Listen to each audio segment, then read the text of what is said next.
Now you are able to go in to custom setting D1 to control the continuous low shooting mode. And so if you found that a particular motor drive doesn't work for the sequencing of events that you want, you can adjust it anywhere between 1 frame and 9 frames a minute. The self-timer can be adjusted. There's our self-timer shortcut. There it is. Self-timers can be adjusted anywhere between 2 and 20 seconds. So there's 2, 5, 10, and 20-second options in there.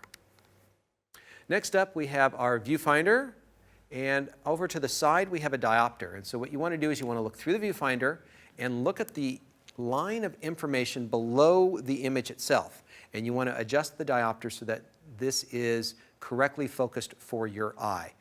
Because it gets bumped from time to time, and it's different if you have different users, and that's what you want to be looking at for getting the sharpest focus. And it has nothing to do with the focus of your photos, it's just the focusing of the focusing screen and how easily you can see in the viewfinder itself. Now over on the left side we have an eyepiece blind that is going to be helpful in situations where we are not putting our eye up to the viewfinder. Now in live view, the mirror comes up and blocks the viewfinder, so it's not a problem. But if we're doing a self-timer shot, and let's just say there's a bright light shining from behind the camera, that light goes into the mirror box and down into the metering sensor, and it could throw off the metering of your camera.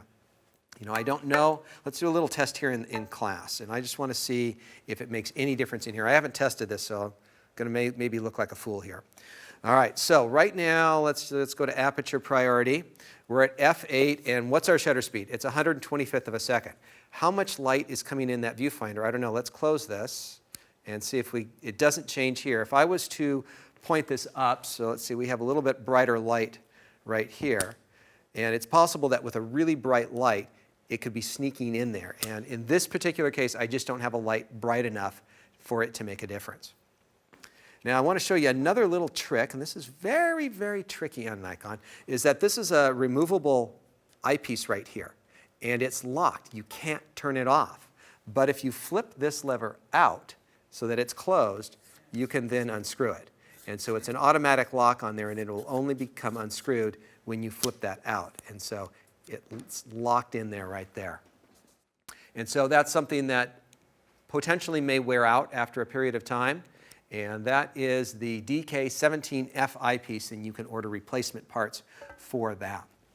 So looking in the viewfinder is how you're going to be shooting most of your photos. So let's talk about what you see in the viewfinder and what you can turn on and off and what it means. So first off, we have our total frame lines, which is 100% coverage, which means what you see is what you're going to get. And so it's very, very accurate in that regard. We will be talking more in an upcoming section about the focusing points themselves, but there are 153 focusing points that the camera uses, and it may show you some or all of them depending on what you have selected. If you want, you can turn on a grid system, and this is useful for people who want to make sure that they have a level horizon, they like it for compositional reasons, and this can be turned on with the custom setting menu D8. And so nice little system for making sure that your horizons are not tilted one direction or the other. We have an option for cropping our images in camera with a 1:3 crop ratio. And this will show us what our resulting frame will be if we have that turned on. And that'll be something that we'll talk more about in the photo shooting menu. We have another way of telling if you are tilting the horizon, either forward, backward, left, or right, is the roll indicator. And these will light up if you are tilting the camera, once again, left, right, up, or down. And we'll see this in a couple different types of displays on the camera. There are various warnings that will turn on. One is that you have your camera in the black and white mode. There is a monochrome mode that you can be in for shooting JPEG images. And that's something you would probably want to know about if you're intending to shoot color.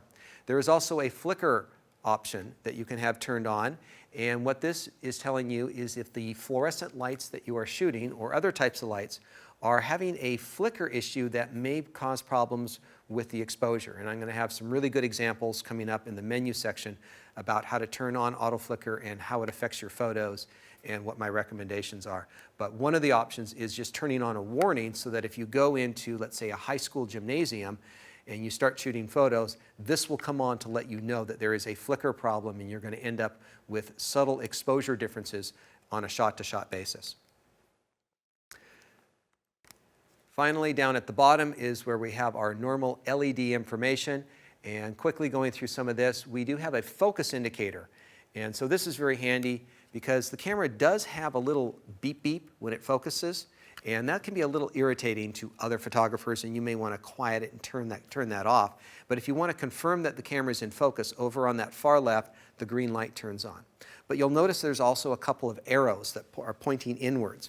If you want to manually focus the lens, this will tell you which direction to turn the lens for sharpest focus. And it can even do this on manual focus lenses. So it's a neat little focusing aid in the camera. After that, we'll have our metering system, and then whether we have auto exposure lock, which is a button on the back we'll talk about here in just a minute. We can lock flash. If we have a flash on here, we can do a test exposure with the flash and lock that in. If the flash has a chance to do a practice, it knows how much to actually fire when it comes to the real flash. And so you can lock that flash value in. Something more for topics in a flash class. We can lock our shutter speeds and apertures in. For instance, if you were going to go to a basketball game and you knew that they were not going to change the lighting during the entire game, which they usually don't, and you wanted to make sure that you never bumped your camera off of the settings of 1,000th of a second at f2.8, you could lock those settings in and you wouldn't have to worry about grabbing the camera and bumping those dials on it. And so that's something that you can go in and lock in the menu system. You'll see your exposure modes in there right above your exposure level, your light meter. And then there's a few other little warnings that you may have something turned on, and we'll talk more about these as we go through the rest of the class. Little battery indicator, and then there's an ISO setting down there where you can see where your ISO is set, and then in the brackets themselves, generally it's the number of photos left, and if there is a K, that means how many thousands of shots that you have left. One of my little gripes on the Nikon camera, and I don't mind, this is my class, I can gripe a little bit if I want, is that you can't see the ISO and the number of frames left at exactly the same time. You have to kind of choose which one you want. And there will be a menu setting where you can actually see both pretty well. So they do have a system in there where it flips back and forth very easily, and we'll talk about that customization when we get into the menu setting of the camera. And then we finally have a flash over there to let you know that it's ready to go. Now, one of the things that some people are irritated with when they are taking one of my classes is that the camera turns off and shuts down very quickly, more quickly than they had time to really examine what they were doing.